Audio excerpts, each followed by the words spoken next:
Verity, John. I've been looking forward to this. Yeah, me too. Really excited to be here. Yeah. Tell me, who is Verity Bowditch? That is such a hard question. And I don't think I can really define myself in a few sentences. I also think I've been on such a roller coaster of a journey that I'm still really carving that out and defining myself. But my core values of things that I always have been and things that will never change is health and wellness enthusiast, Pilates lover, animal lover, really passionate about animal welfare, a problem solver, an opportunist in a good way. Entrepreneur? I kind of hate that word, entrepreneur.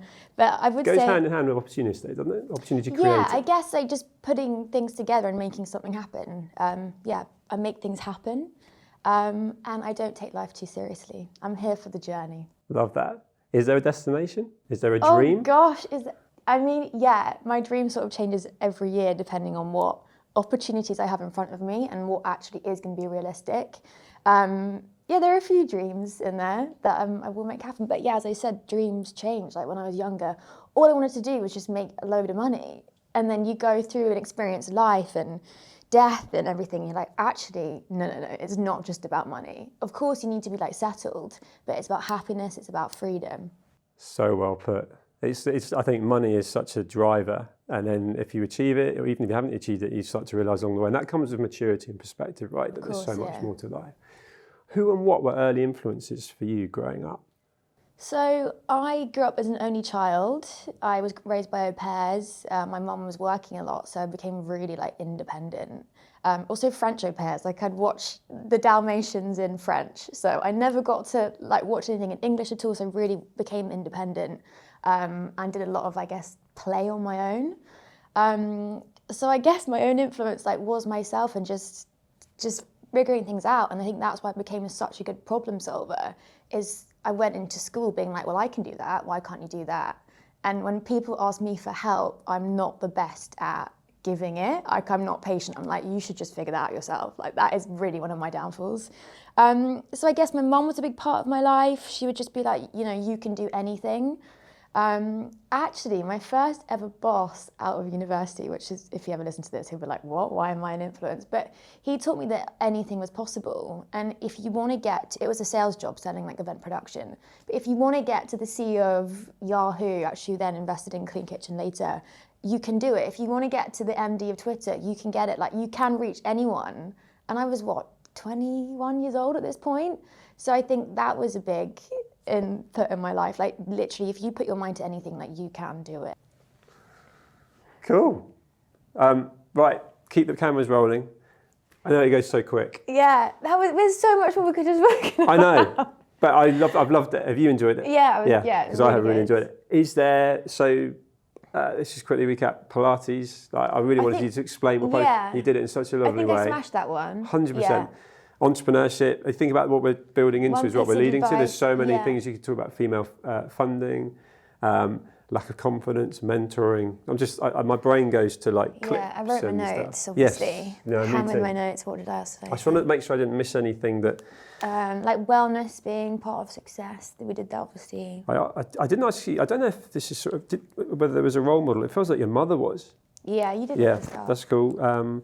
Went academic route. Role model, I think. Schooling experience, but brilliant. I would have actually asked you about the education yeah. thing. What are your thoughts on 2% funding? Done that. Acting. I wanted to bring the girls in, my girls, because it's that whole. Because some people could be. I've always thought this, when the Dean Morabi, I was like, you could argue, why the fuck does he care about female funding? Yeah, no, but you said that. I did to you. Yeah, it's yeah. It's it's the future, right? So you got to think. Ooh, biggest lessons in business learned. No, but you may not want to talk about that. No, of course. Biggest lesson. I think that, as I said, it's been such a journey of business that I've been through. It was an absolute crash course in business. Biggest lessons. Just really make sure you want to do it. Yeah, I think you've covered it, because we did the Insta versus reality. You've already got a bad experience, but we also turned that into a positive, which is that I think we've nailed it. Yeah. I just want to be sure. It's a really important one to me. Yeah. As in our conversation. Around a lot, but... Didn't really talk about Made in Chelsea that much, but it's there for everyone to see. Yeah. I actually put looks fun. Is it a great band of mates? But I mean, you must have had that conversation with. Yeah, cool. People don't need to know that anymore. No, I actually had written down here, why did you leave? But that was before our chat last night. Yeah, no, I'm happy to speak about it. Okay, well maybe we'll do that as a standalone. Navigate to reality TV, social stuff, negative. I think that's probably what people want to know the most, actually, watching this. Okay, otherwise we nailed it. Cool. And then we'll wrap up after this last question. So why did you leave Made in Chelsea? I left Made in Chelsea because in life, you need to put things in the past to be able to move on. If you keep doing the same thing, you're never going to achieve something that's different. So I really feel like I got all the opportunity I could out of it. I got all the contacts I could, and it wasn't progressing my career. And energy is so precious. If you take X, if you take something from X, you're going to give to Y. What's that saying? Well, is it more like you shut one door, another one opens? Is that why you felt? Because you're distracted, right? You're immersed in it. You shut that door, you'll be taken elsewhere. Exactly. So if you take energy from, you have to edit this really good. Yeah. Sorry. If you're taking from X, you're giving to Y. Okay, wait. What is it? Anyone know what it is? Giving to X. I'll rephrase it. Okay. Yeah.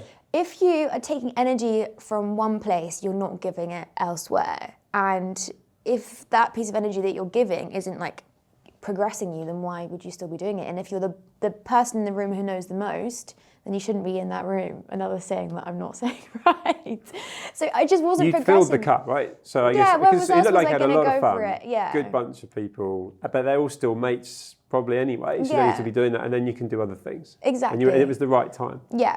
Definitely the right time, and it's use everything I learned from that experience and journey. You learn a lot about yourself from reality. It gives you a huge backbone, and I guess it's like say you have to close doors in life to open new ones. Yeah, cool.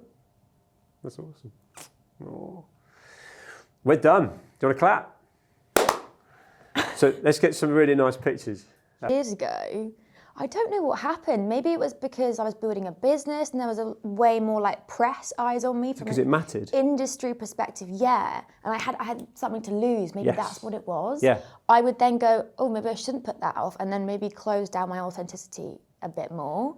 That's really interesting. So having a purpose. So like a teenage girl that's just putting herself out there to potentially be bullied, to potentially and people trolled. Like people aren't nice out there. No, and a lot of that comes from jealousy, right? So this is where jealousy for sure. Yeah, but if you've got a purpose, if you've got a mission, if you've got a reason to post, I guess you cut through that and see. So let's bring up Pilates. Yes, because it's a passion of yours, right? So when passionate. And so when you put out your posts and anything on social media about that, it doesn't really matter what anyone else thinks. As far as am I right in saying, because it's just you and you're putting out what you. Yeah, and I guess it's got like scientific backing behind it. People can't really judge. Yeah, people can't judge it because it's my business that I've created, and I know that is it. I guess I'm very confident in that. Yeah.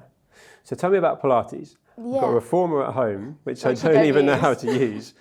But I know, and it's why my wife got it in the first place. She was enjoying going to Pilates classes, getting the benefits from it. It's just not something that I've got involved in. What are the benefits? And tell me. I think everyone will end up being addicted to Pilates, no matter how old you are. Like, it's just vital. Like, you go to the doctor and you have an injury, they say do Pilates. Like, it's the natural progression from.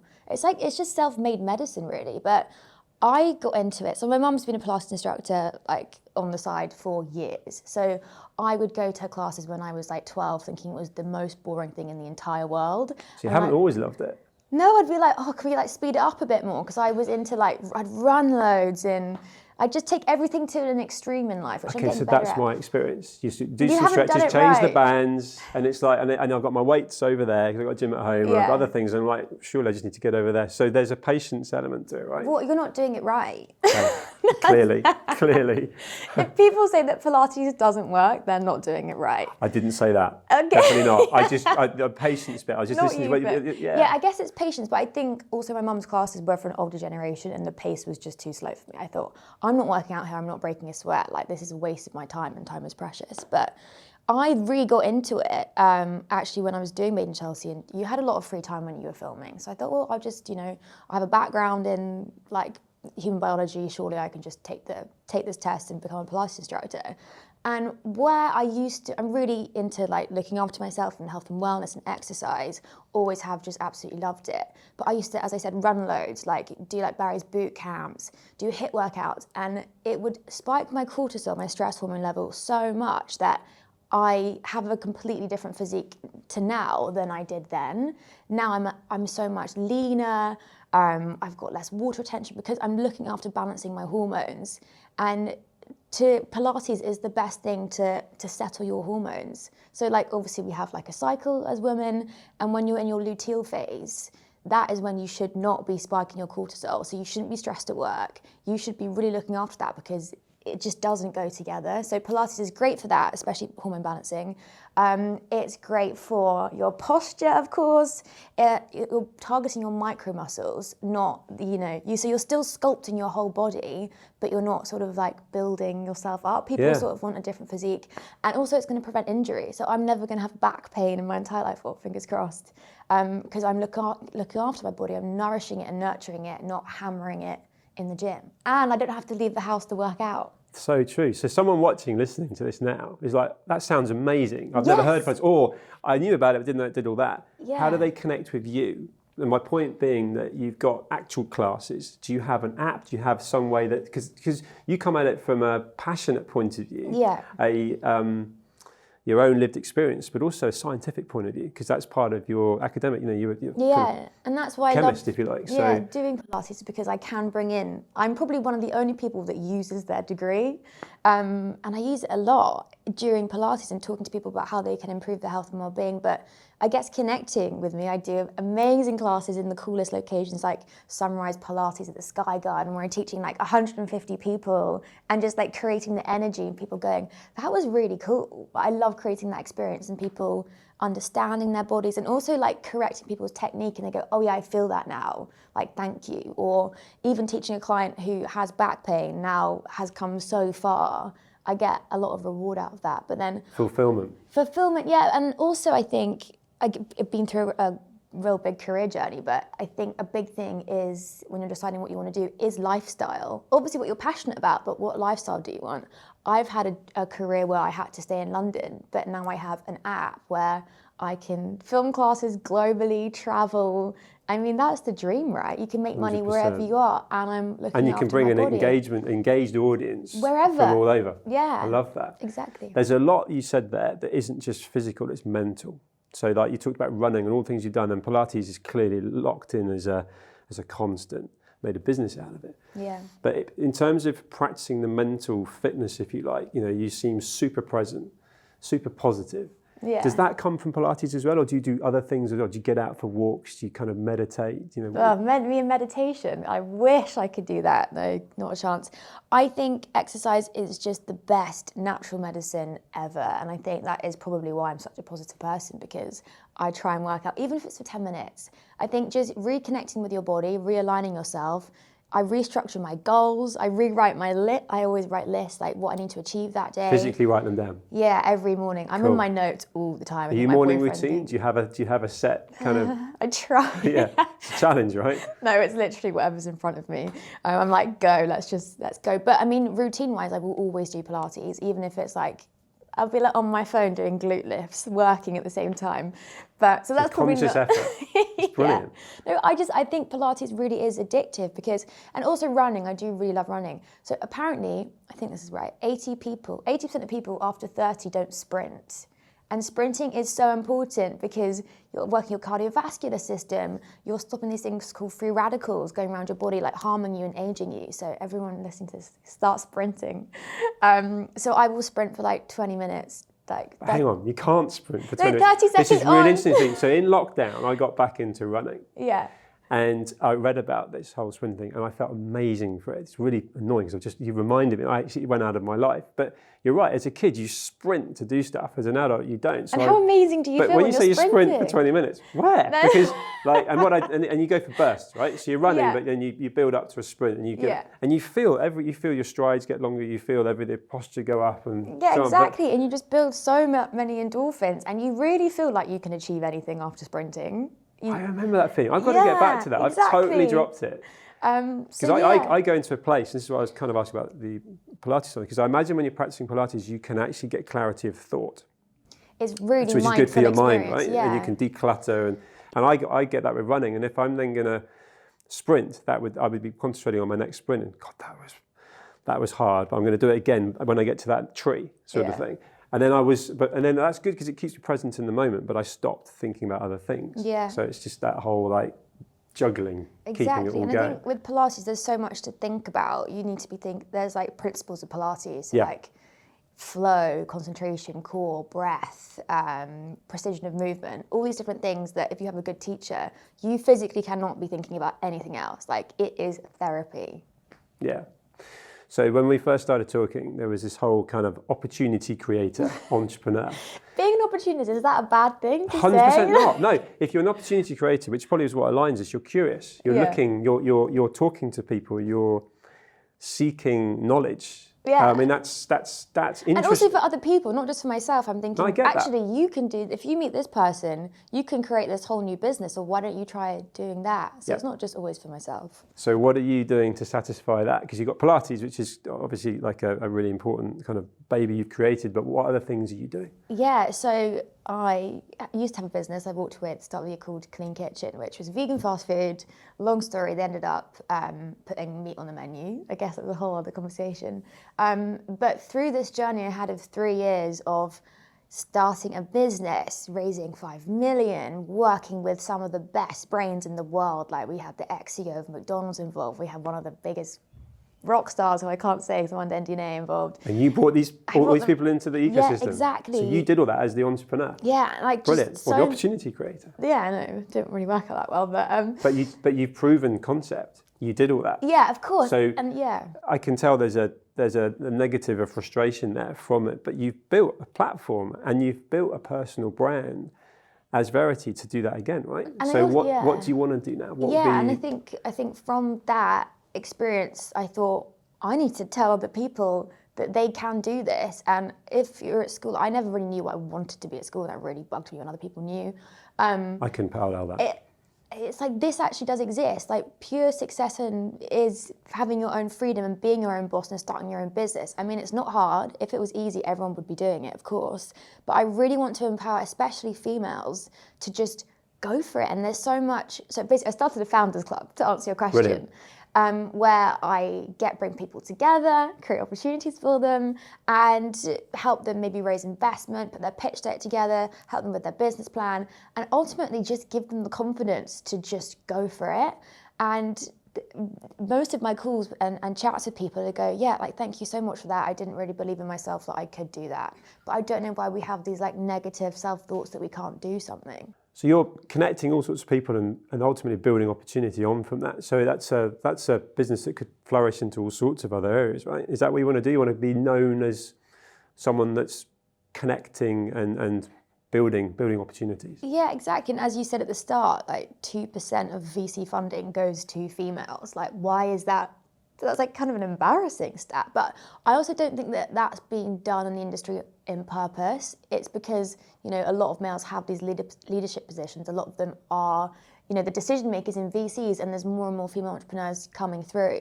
And I'm just so passionate at telling people, like, you can do that, like, go for it, like, anything is possible.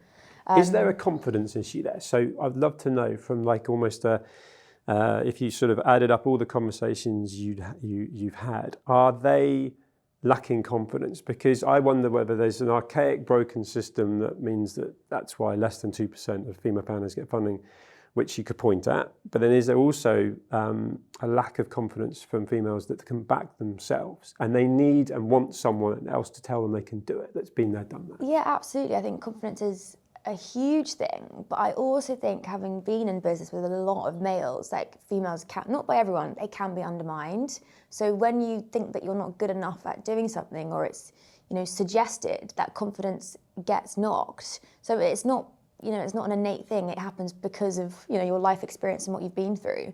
So it's all about building these females up, being like, no, you can do that. You know, just because you're a female doesn't mean you can't do that. Just honestly go for it. And I think we negative self-talk, as I said, like, as females, that we shouldn't be good enough, or, you know, we can't do that. And yeah, I just love pushing people and people say thank you so encouraging much. mentoring. You're great at that. Yeah. And you've got a twinkle in your eye of drive, enthusiasm, passion. Yeah. So at the stage you're at now, just with reflection and maturity, if you had an aspirational young girl who's 19, 20, maybe the age isn't so important, but they want to be entrepreneur, they want to set their own business up. With your own lived experience, what's the one piece of advice you give them? Oh, I don't think there's one piece of advice. I think, first of all, go for it. If you keep putting it off and wait for perfection, it's never going to happen. I think launch when you're like 80% ready with a business. Sometimes you never know when you are ready. Actually, the one piece of advice has to be passion. Like, if you're not doing a business that you're not passionate about, you're never going to get through. Like, everyone has highs and lows in businesses, but when you hit those lows in business because you're so passionate about that thing, you just have that drive and determination to get through it. So but also you might not be passionate about software, but you could be passionate about who you're working with, or you could be passionate about the problem it's solving. So find a reason for that passion. Like, so my clean kitchen was saving animals, like so passionate about that. And where did that come from? Animals. Yeah. So my mum used to rescue all different kind of animals. What, off the road? Oh yeah, everything. Like my dad carried a sheep home once. I was like, well, people are gonna think I'm absolutely nuts. So he always had sheep. And so sheep they'd leave the back door open, the sheep would be in the house. So you lived on the farm, basically? Well, it wasn't even a farm. No. It was like, the farm was like inside the house. Like, I had a Shetland pony in the dining room once. I was like, this is just totally nuts, guys. Where was this? In a place called Owermoyne in Dorset. By the sea, lovely, but I think that's where I really grew my compassion towards animals. So Dorset's beautiful, right? So actually there's a whole probably love of nature there as well that goes hand in hand. Oh yeah, exactly. Yeah, really passionate about nature, sustainability, but mostly for sustainability reasons is because I don't want all the animals to suffer in the Arctic when the ice caps are melting. Like, that's where it comes from. For me, it's like the biodiversity that's suffering. Yeah. There's a drive in you that tells me that there's all sorts of parts of your life that you haven't even begun yet that are going to be successful. Sitting here now, because there's a lot of things you've already achieved and done that anyone would call a success. Yeah, people have said that to me, and I'm thinking, I don't feel like super successful yet. I feel like I'm just getting started. So how would you define success? Well, yes, when I was younger, it used to be I just want to earn over 100k a year, which is kind of crazy, like, success. Honestly, I think as a driven, aspirational person that didn't know what I wanted to do, I'm just paralleling it, because I don't think there's anything to be ashamed about it. 100%. And I had material things that were actually part of that as well. I had posters on the wall of stuff I wanted to get. So I don't think, but I want to know, against all that we've been talking about, like, all those things suddenly become really not so relevant, and so like I want to know what. But you think when you achieve that's what cool did that. But then things in life happen. Like I lost my dad this time last year. I left my business that was like part of my identity this year. And having gone through, like, I was really, really, like, I think I was depressed. And for me saying that, like, I'm such a positive, optimistic, I can't imagine you being depressed. Yeah, me neither. It was really tough times. And I think the one thing, I wouldn't sleep at night because I thought, what was everyone going to say about me walking away from my business? I feel really bad on my investors. Like, that was really tough to get through. And like failure, I just felt like such a failure, and like lost confidence. So then having gone through that, success, honestly, is like, it sounds so like cringy, but it's just to be happy, to be healthy, and to have freedom to do whatever you want, whenever you want. That's success. I don't really care how much money you have. Well, I do care because I'm still ambitious, but... And a lot of that sounds really harsh to deal with, right? A lot came to you at once, from your dad to then the business side of things, but sitting now, you probably can at least acknowledge that you're a stronger, more resilient version of Verity. You would love to have not gone through any of that. I wouldn't pay, like, no one could pay me to go through 2024. Totally. And I think, but do you kind of get that? You're actually, you are in a stronger position. You are, able to take on more challenge and be a better mentor. Absolutely. Because you've actually got those moves, rather than someone that could say, well, what do you know? Well, let me tell you. Yeah, I think I've got a lot more fight in me now. I feel like people cannot tell me who I am, who I'm not, and what I can do, what I can't do. Beforehand, I think I was maybe a little bit more controlled, or like didn't know what I was really good at, or I just wasn't so certain. And now I'm like super certain. Yeah.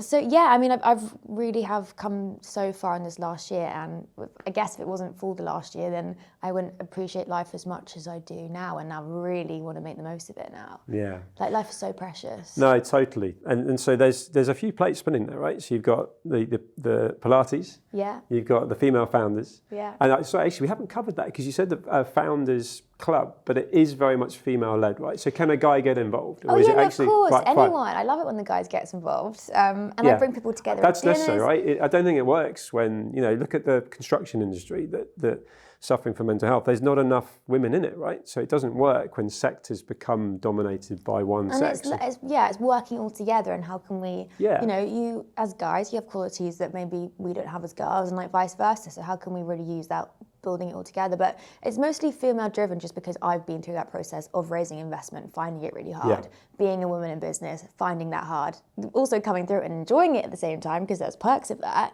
But that's why it's mainly driven through the female led thing. I get that, which is super mission aligned with me. Like I said, dad of 2 daughters, and want them to be able to follow their passions and their dreams and have role models that they can look to and go, she's killing it. Yeah, and she's killing it. So, I'm going to go. I'm going to give it a go. Not enough education at school as well about being an entrepreneur and starting your own business. Like, why are we not taught all these basic things? We all get taught how to use a Bunsen burner. Yeah. And we're not taught financial literacy and entrepreneurship. And with AI coming in, that's taking away potentially so many jobs, you've got to start thinking the way that you do. I think everyone will be working for themselves in the future, because we're sort of brainwashed at school to just have a job. And I mean, if you're going to get a job, doing something like, having a skill like a plumber or being a carpenter, I think that's the coolest thing to do, because that can never be taken away from you. But I think naturally, I feel like a lot of people want to be founders now. We've glamorized this founders thing, when actually it's bloody really hard to be a founder. It is. Let's open that up, right? Because you're so raw and authentic on your social media, which is where people can really kind of see you and see what you want to put out, right? The reality of Insta versus reality is that it's some hard graft, right?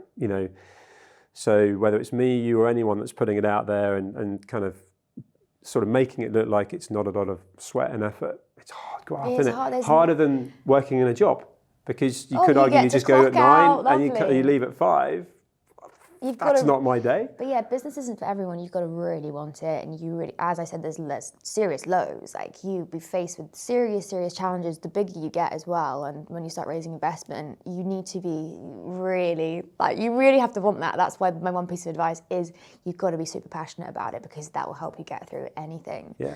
But starting business isn't for everyone. But it gives you that, that freedom. And who wouldn't want to be able to do whatever they want, whenever they want, wherever in the world? Yeah. Maybe some people don't, but to me, that's heaven. Yeah, I get it.